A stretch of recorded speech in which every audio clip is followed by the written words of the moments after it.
오늘은 14장 25절부터 내가 아직 너희와 함께 있어서 이 말을 너희에게 하였거니와 보혜사 곧 아버지께서 내 이름으로 보내실 성령 그가 너희에게 모든 것을 가르치고 내가 너희에게 말한 모든 것을 생각나게 하리라. 자, 여기 이제 말씀 보면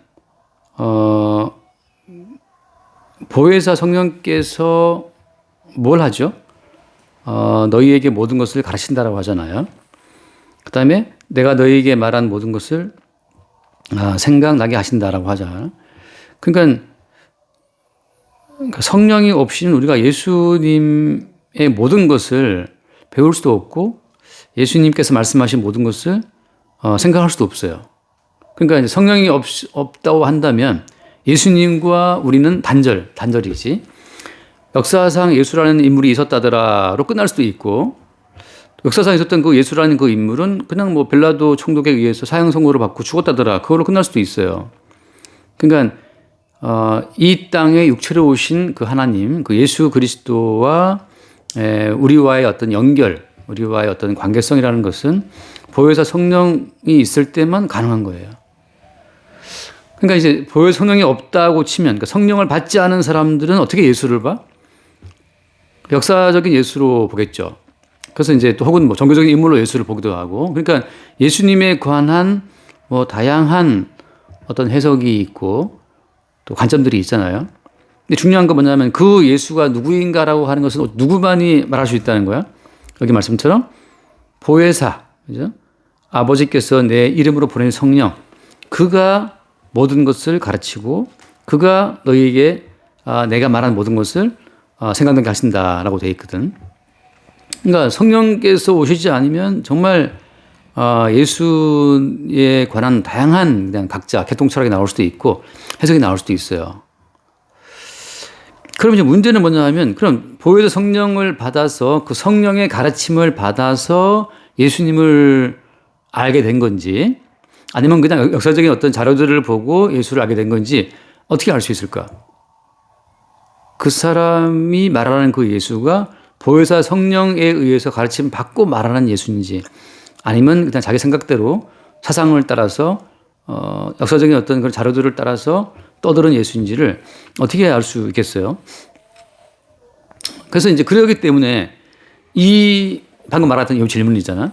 그가 말하는 예수가 역사상 단순히 있었던 인물인지 아니면 실제 예수께서 말씀하신 그 모든 말씀을 전해 듣게 되었던 그러니까 성령으로 말미암아 전해 듣게 된 예수인지를 알기 위해서 뭐가 필요한 거예요. 그래서 이 구약 성경부터 해서 언약이라고 하는 언약의 긴 역사가 필요한 거예요. 그러니까 구약적인 관점을 가지고서 예수 그리스도가 해석이 안 된다고 할 것 같으면 그것은 어때? 성령에 의해서 배우게 된 예수가 아니라는 거지. 그러니까 성령께서는 성경 전체를 다 끌고 들어와서 예수를 증거한다고 하는 거예요. 왜? 예수님 자체가 예수님 본인이 이미 구약의 모든 걸 다 갖고 들어와서 나야말로 언약을 이루러 왔던 분이라 말씀하기 때문이지. 그러니까 예수님 자체가 구약 전체를 끌고 들어와서 자기를 소개했기 때문에 동일하게 그 예수께 듣고 배웠다면 전체 모든 성경을 바라보는 안목이 달라야 된다는 거지. 그럼 이제 한번 다시 같은 질문이에요. 인간이 자체적으로 생각하는 예수인지 아니면 성령께서 말씀하시는 그걸 듣고 배워서 하는 예수인지 아는 그 차이는 어디에 있느냐라고 하는 거죠. 그 차이는 어디에 있겠어요?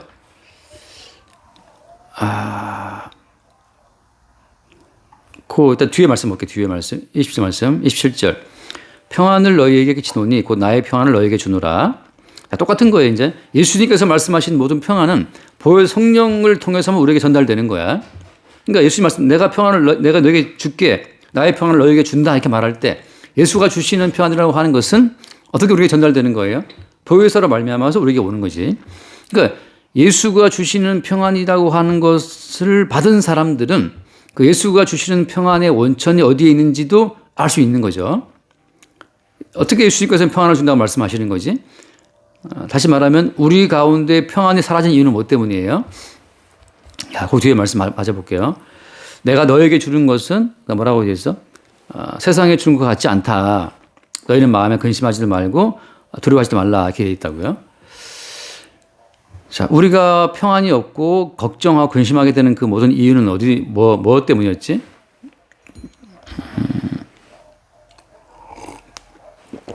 창세기에 보면 그죠? 하나님 아버지로부터 추방된 다음부터 우리 가운데 걱정 근심이 있잖아요. 하나님 아버지로부터의 추방, 그것이 모든 이제 걱정 근심 두려움의 원인인데, 근데 주님 하신 말씀이 나는 그 평안을 줄게, 내 평안을 준다 이렇게 말할 때, 그 뒤에 말씀 봐요. 28절 말씀, 28절에 내가 갔다가 너에게로 온다 하는 말을 너희가 들었나니 나를 사랑하였더라면 내가 아버지께로 감을 기뻐하였으리라. 아버지는 나보다 크심이라. 자, 예수님께서 지금 평안을 말씀하시는 이유는 아버지께로 갔다가 다시 오신다는 거지. 자, 아버지로부터 추방된 모든 인간은 아버지께로 갈 수가 없잖아요. 에덴 동산 자체를 하나님이 두루두는 그 화영검으로 막아놨단 말이지. 천사가 지키고 있어요. 그래서 아버지께 추방되어서 에덴 바깥을 쫓겨났던 모든 사람들은 돌아갈 수 있는 길이 막혀 있다고. 근데 오늘 지금 예수 하신 말씀 어떤 거였어? 내가 아버지께로 간다는 거지. 그 다음에 어때? 갔다가 다시 오신다는 거거든. 자, 예수께서 아버지께로 간다고 하는 것은 그 막혀 있었던 두루두른 화영검과 천사들을 지켰던 그 죽음의 그 모든 장벽이 장벽을 예수님이 지금 이제 뚫었다는 말씀이란 말이지. 그걸 마가복음에서 뭐라고 표현해요? 성전의 휴장이, 성소의 휴장이 어떻게 했다? 찢겼다. 이로부터 아래까지. 그러니까 막혔던 그 모든 문이 열리게 된 거죠. 그러니까 예수님께서 이루신 그 어떤 일이, 다시 말해 예수님이 앞으로 이제 이루실 일이지. 요한복음 이제 여기 남아 있으니까 예수님이 앞으로 이루실 그 어떤 일이 휴장을 찢고 두루두른 화영검과 천사들의 장벽을 다 뚫고 아버지께로 갈 수 있는 길을 연다고 하는 거거든. 그러니까 아버지께로 갔다가 다시 올 때는 이제 아버지께로 갈 수 있는 그 모든 길을 예수님이 뚫었다는 말씀이기 때문에 예수님 자체가 뭐가 되는 거예요? 그건 앞에 말씀처럼 예수님 자체가 길이요 진리요 생명이 되는 거지. 평안을 끼친다, 평안을 준다라고 말씀할 때에는 예수님께서 아버지께로 갔다가 다시 오셔서 아버지께로 나갈 수 있는 그 모든 어떤 자격, 그 모든 권리를 예수님이 자기 이름으로 갖고 온다는 뜻이란 말이지. 그래서 그렇기 때문에 평안을 주어진다고 하는 거예요. 자, 그러면은 거기 그 다음 말씀 봐요. 29절 말씀에 29절에 이제 일이 일어나기 전에 너희에게 말한 것은 일이 일어날 때 너희로 믿게 하려 함이라. 아직 어때? 아직은 일어나지 않은 일이야. 예수님이 십자가 사건을 거치고 나서 사흘 만에 부활하셔서 승천하셔서 하나님께로 갔다가 다시 어때? 성령으로 와야만 이게 이루어진 일이기 때문에 지금 미리 말씀하고 있는 거예요. 지금 저희들은 지금 이 모든 내막을 알아 몰라? 아무것도 모르고 있어요. 나중에 어때? 다시 성령께서 오시게 됐을 때 이제 그때 이 모든 말씀을 다 기억해서 쓴 거란 말이지. 그러니까 지금 이 요한복음 누가 쓴 거예요? 요한복음은 요한이 쓴 거란 말이지. 어떻게 요한이 썼을까, 이 모든 것을? 그것도 아주 자세하게? 뭐 때문이겠어요? 그러니까 성령께서 오셔서 예수께서 말씀하신 모든 말씀을 다 뭐라고 아까 됐지? 모든 것을 가르치고 그다음에 생각나게 하리라. 그러니까 성령께서 요한에게 생각나게 했기 때문에 쓴 내용이란 말이지. 그래서 일이 일어날 때 너희로 믿게 하려 함이라. 그 다음 말씀. 내가 지금 좀 말할 때, 한꺼번에 말할게요. 그 다음, 이후에는 내가 너희와 말을 많이 하지 아니하리니 이 세상의 임금이 뭐라 했어요? 오겠습니다. 그러나 그런 내게 관계할 것이 없다. 이 세상의 임금이 온다는 말을 또 하고 있어요. 예수님께서는 아버지께로 갔다가 다시 오신다 말씀하셨고, 또 누가 온다는 거지? 이 세상의 임금이 또 온다는 말을 하고 있어요. 그 다음 31절. 오직 내가 아버지를 사랑하는 것과 아버지께서 명하신 대로 행하는 것을 세상이 알게 하려 함이로라. 그래서 세상 임금이 왔다라고 하는 것은 오히려 뭘 드러낸다는 거예요? 세상 임금이 오겠습니다. 그러나 그런 내게 관계없이 없다. 그러면서 무슨 말 하고 있는 거야? 그러면서 하시는 말씀이 오직 내가 아버지를 사랑하는 것과 아버지께 명하신 대로 다 행하는 것을 세상이 알게 하려 합니다. 그러니까 세상의 임금이라고 하는 것은 오히려 뭘 부각시켜요? 예수님께서 아버지를 사랑하신 것, 그 다음에 아버지의 명하신 대로 행하신 것, 예수님께서 행하신 그 모든 것 자체를 드러내는 일을 한다는 거지. 자, 그래서 성령께서 오셔서 성령으로부터 예수 그리스도를 듣고 배우게 되는 사람들은 그 마음속에 먼저 뭐가 오냐 하면 먼저 아버지와의 연합으로 말미암아 주어지는 평안이 오게 돼요. 평안이.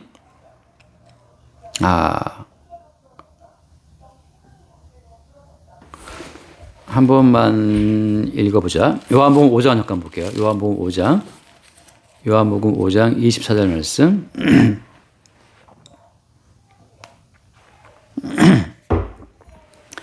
내가 진실로 너에게 이르노니 내 말을 듣고 또 나 보내신 이를 믿는 자는 영생을 얻었고 심판에 이르지 아니하나니 사망에서 생명으로 옮겼다. 자, 사망에서 생명으로 옮겼다라고 말하는 거. 다시 말해서 보혜사 성령으로 말미암아 예수 그리스도를 알게 된 사람에게는 뭐가 다가오냐 하면 사망이 지나갔다는 사실. 다시 말해서 이미 어때? 이미 예수와 함께 죽고 나서 지금 존재하는 모든 존재의 근원이 새로운 생명이라는 사실을 먼저 본다고 하는 거지.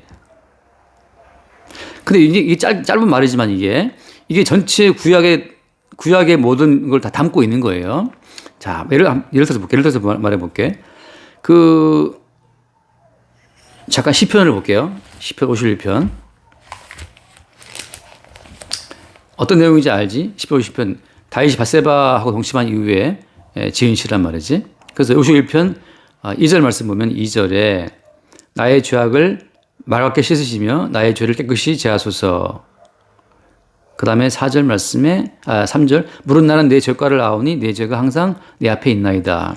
그래서 다윗이 다윗의 평생 가운데 다윗은 어때? 밧세바 사건 이외에는 다른 죄를 지었다고 성경에 나오는 게 없어요. 개인적인 죄를 인구조사를 한 것도 있지만 성경에서 기록하고 있는 어떤 유일한 흠결은 밧세바 사건이란 말이지. 근데 이것이 뭘 말해주는 거예요?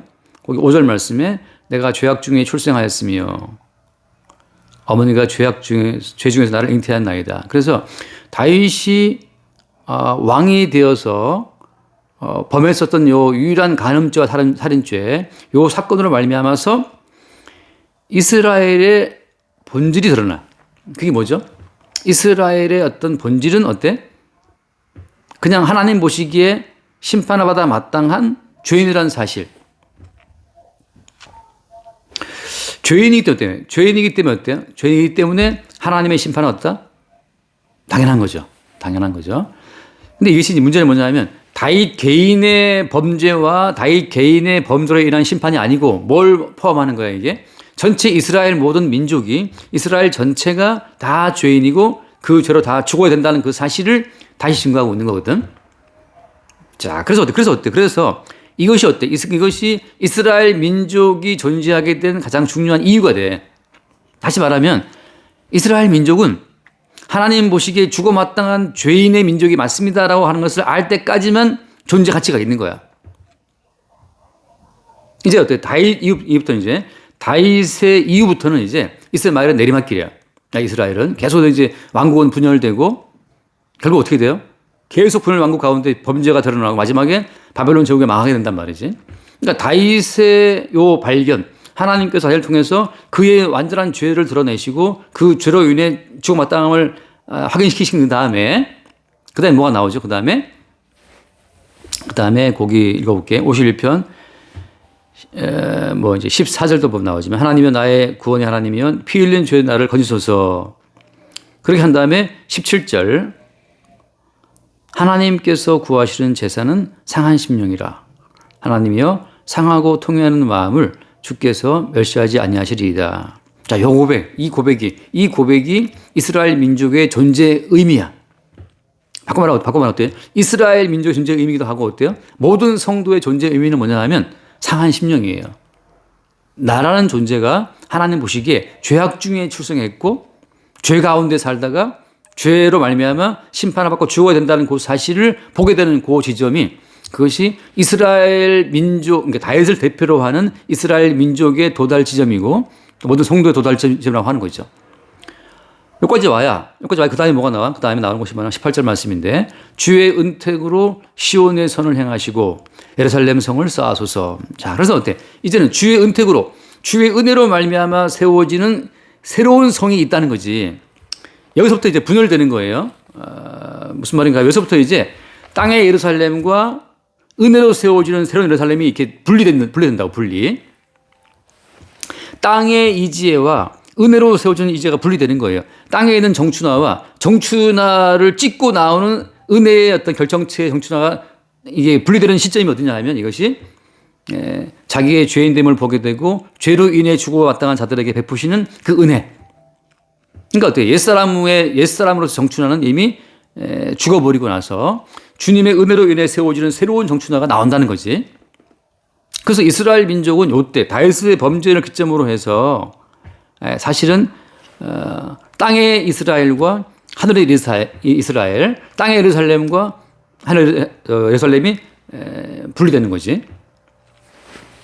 그래서 어때요? 이것이 이제 성령으로 말미암아 예수 그리스도를 믿게 되고 알게 된 사람의 경우에는 땅의 예루살렘과 하늘 예루살렘 자체를 분리하게 되고 땅에 속한 자기와 거듭난 새로운 자를 보게 된다고 하는 거죠. 이게 말한 요한복음에 말하고 있는 어떤 거예요? 요한복음 3장에 나왔잖아요. 이제 물과 성령으로 어떻다? 물과 성령으로 어떻게 되는 거예요? 거듭난다는 거. 그러니까 물에 의해 심판받고 죽고 성령으로 다시 살아나는 걸 말하는 거잖아요. 그러니까 물에 의해서 싹 심판받고 죽었던 그 노아 시대의 사람들처럼 다윗이라고 하는 그 어떤 인간은 바스바 사건을 통해서 하나님 보시기에 그 심판을 받아 마땅한 어떤 자기의 존재성을 보게 되는 거죠. 이게 옛사람의 죽음이라고 하는 거지. 그게 어때 이제? 지금부터 예루살렘이라고 하는 것은 주의 은택으로 세워지는 겁니다라는 사실을 보게 되는 거예요. 인간의 어떠한 의로움도 하나님이 기뻐하신 예루살렘 성을 쌓을 수가 있어요, 없어요?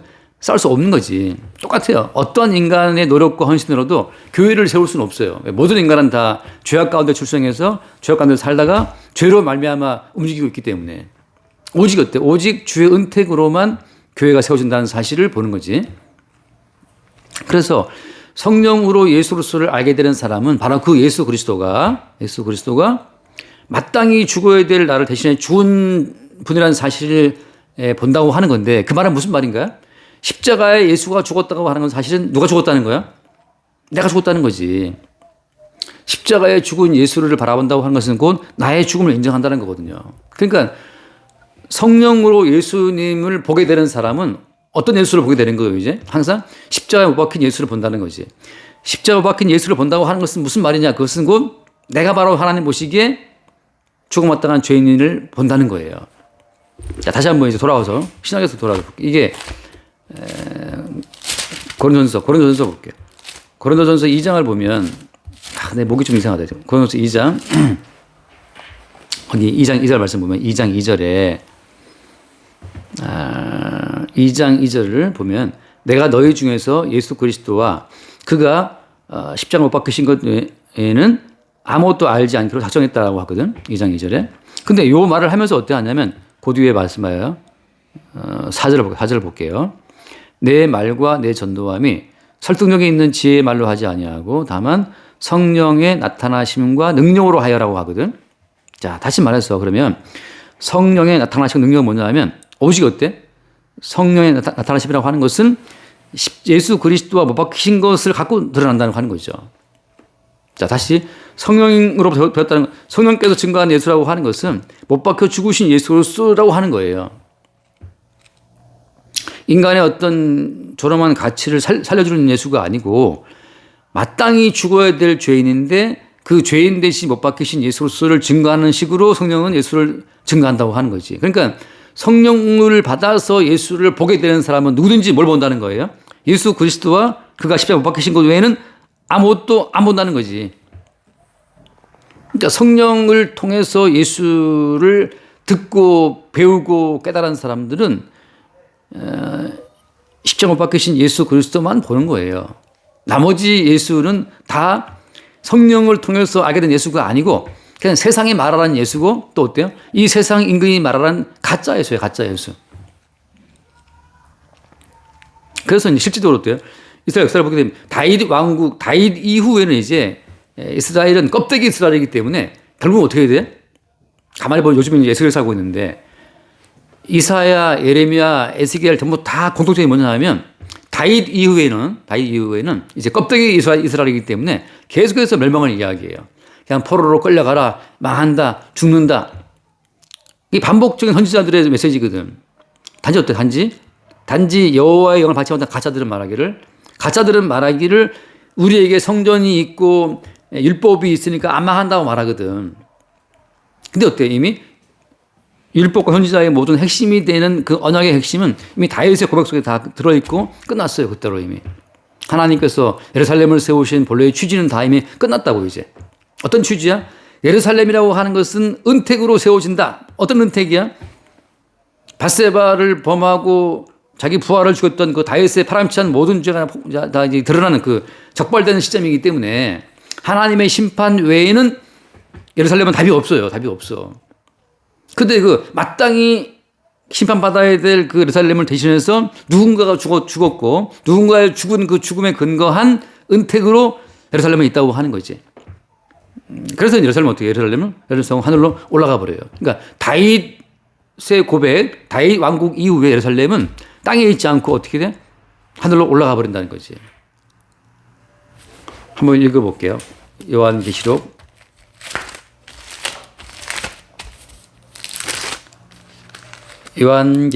21장을 보면 21장 9절 말씀 7 대접을 가지고 마지막 7 재앙을 담은 7 천사 중 하나가 나와서 이게 왜 지금 7 대접 갖고 7 재앙을 깍 담아가지고 그 7 재앙을 담은 그 대접을 이 땅에 쏟아버리는 거예요.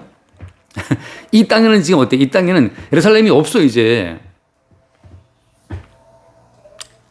그래서 7 대접을 가지고 마지막 7 재앙을 담은 7 천사 중 하나가 나와서 내게 말하 이르되 이리 오라 내가 신부 곧 어린 양의 아내를 내게 보이리라 하고 성령으로 나를 데리고 크고 높은 산으로 올라가 하나님께로부터 하늘에서 내려오는 거룩한 성 예루살렘을 보이니 라고 하거든. 내가 어린 양의 아내를 보여줄게. 내가 어린 양의 신부를 보여줄게. 그래서 뭘 보여준 거예요? 하늘에서 내려온 거룩한 예루살렘을 보여줬다고. 예루살렘은 그래서 이 땅에 있지 않고 이제 어디 있는 거야? 하늘에 있어요. 언제 이후부터? 다윗 이후부터 하나님께서 예루살렘의 취지를 이제 보이신 거야. 땅에 있지 않다. 하늘에 있다. 어린 양의 아내가.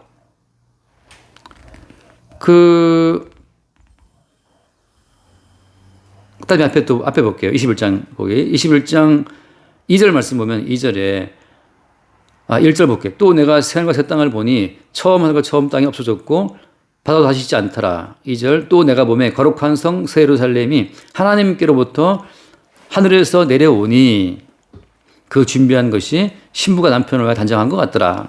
여기 보면 뒤에 쭉 나오지만 이 신부의 단장이라고 하는 것은 전부 다 신랑이 베풀어 준 것들로 단장되는 거예요. 그것이 은택이라고, 은택. 주의 은택으로 세워진 예루살렘이잖아요. 그러니까 신부의 모든 단장은 신랑이 베풀어 주는 은총으로만 단장된 거야, 이게. 그래서 땅에 있는 것 자체는 이미 끝났어요.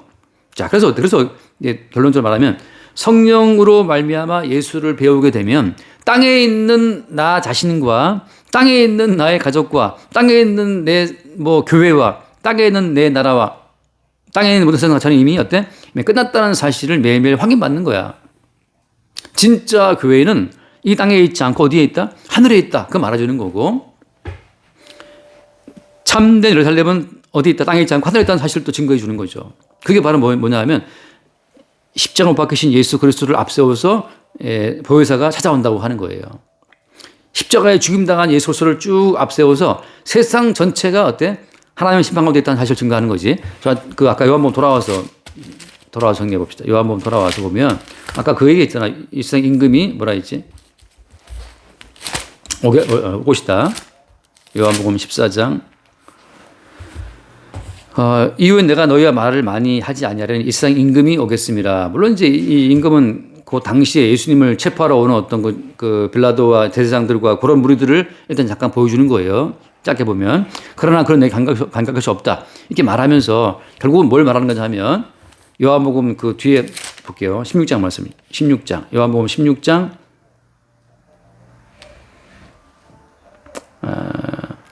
11절 말씀. 11절. 심판에 대하여라 함은 이 세상 임금이 심판을 받았습니다.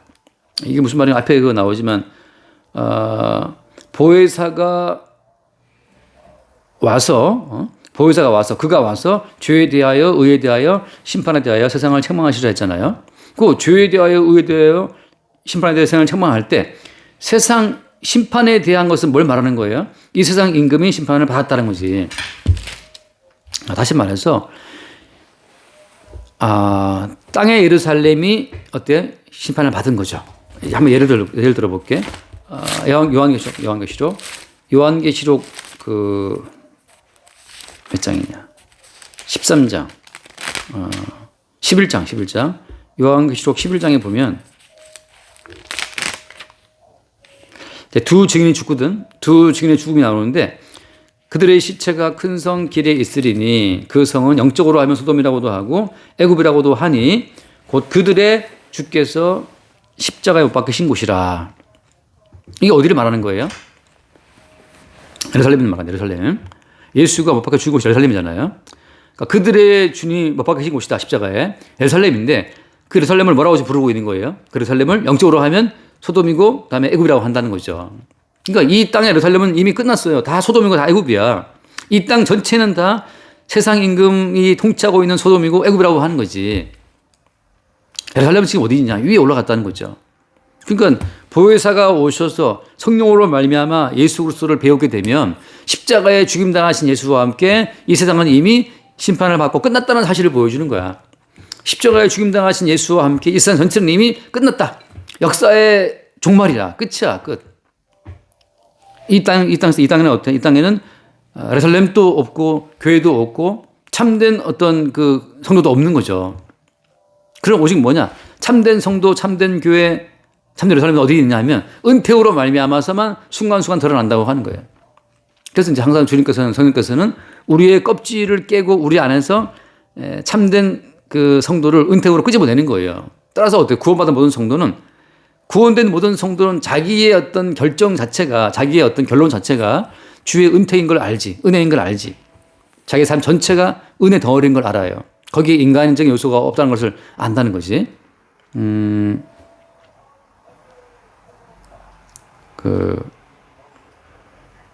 내가 방금 뭐 말씀 볼라다 이제 먹었다.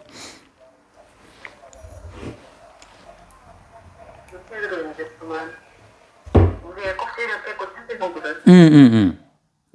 그거. 그 새로운 자. 에베소서 말씀. 에베소서 봅시다. 에베소서 볼게. 에베소서 1장을 보면 그 말을 하려 했는데. 에베소서 1장에 4절 말씀 볼게요. 1장 3절부터 볼게요. 4절 그다음에 그 창세전에 그리스도 안에서 우리를 택하사라고 했거든. 우리로 사랑 안에서 그 앞에 거룩하고 흠없게 하시려고 했어. 그러니까 창세전에 그리스도 안에서 택하신 우리, 그 우리를 우리가 아는 우리에게서 빼내는 거예요. 그러니까 내가 아는 나라고 하는 것은 이 세상의 가치의 어떤 결집체란 말이지. 우리가 아는 우리는 다 이 자본주의 사회에서 만들어낸 어떤 그런 자아를 덮어쓰고 있어요. 거기서 어때? 창세전에 그리스도 안에서 택하신 그 새로운 우리를 빼내시는 작업이라고. 우리가 아는 우리는 선악과를 먹고 나서 그냥 선과 악의 가치의 결정체야, 모든 인간들은. 그러니까 선과 가치로 만들어진 우리 속에서 은택으로 만들어진 새로운 자아를 끄집어내시는 게 그게 바로 누구냐면 창세전에 그리스도 안에서 택하신 우리라고 하는 거죠. 그러니까 보혜사 성령으로 말미암아 예수 그리스도를 듣게 되고 배우게 되고 그 모든 말씀을 생각나게 된 모든 사람들은 세상에서부터 우리를 떼내시는 예수 그리스도를 본다고.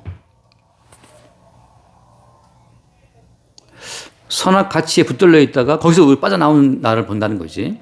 그러니까 지금 말하자면 뭐 무엇을 했네 안 했네 그런 문제가 아니에요. 지금 예수님께서 율법을 다 이루시고 십자가에 죽임 당했기 때문에 더 이상 율법적 가치를 가지고서 옳으네 그러네 하는 그 모든 시대가 끝났다고. 어디 안에서? 성령 안에서는.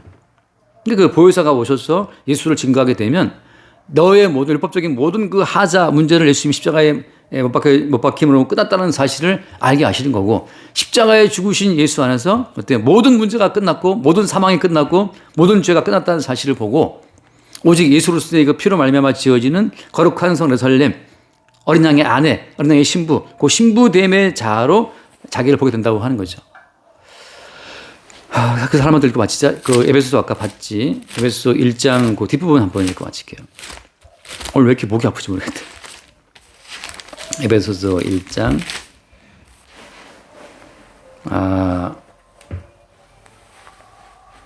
20절. 그의 능력이 그리스도 안에서 역사하사 죽은 자들 가운데서 다시 살리시고 하늘에 자기의 오른편에 앉히사, 그 다음 넘겨서 또 만물을 그의 발 아래에 복종하게 하시고 그를 만물 위에 교회의 머리로 삼으셨느니라. 교회는 그의 몸이니 만물 안에서 만물을 충만하게 하시는 이의 충만함이니라. 그러니까 지금은 주님께서 모든 만물을 총동원해서 창세전에 택하신 우리를 구원해 내시는 작업을 하고 계시는 거예요. 하나님께서 이스라엘을 야곱 집안을 다 동원해서 애굽에다가 넣어놨잖아요. 애굽 땅에 아브라함 자손을 집어넣어놓고 400년을 거기서 키워내요. 400년 후에 애굽 땅에 묻혀있던 자기 백성을 끄집어내신단 말이지. 그런 것처럼 성도는 세상 가운데 묻혀있다가 주님이 끄집어내시는 거야.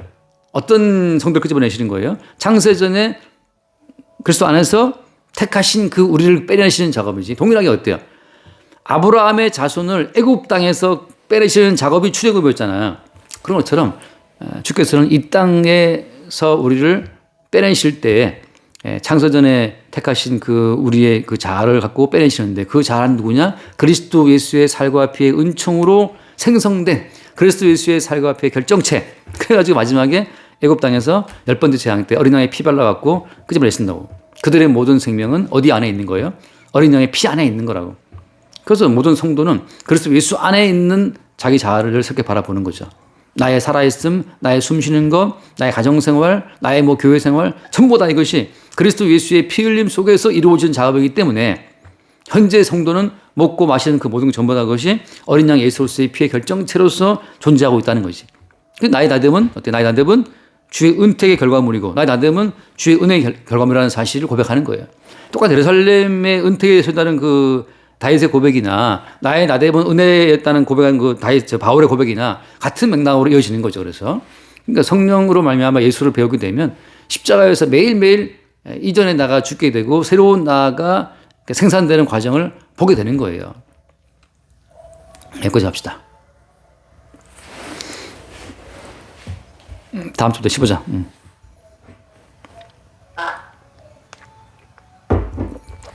끝. 기도합시다. 하나님 아버지, 오늘도 이렇게 말씀을 들을 수 있는 시간 감사합니다. 주님, 저희 모든 것이 저의 어떠한 아니고 우리 예수님의 은혜의 결과물이었다는 사실을 다시 알게 해주셔서 감사합니다. 우리 예수 그리스도 이름으로 기도했습니다.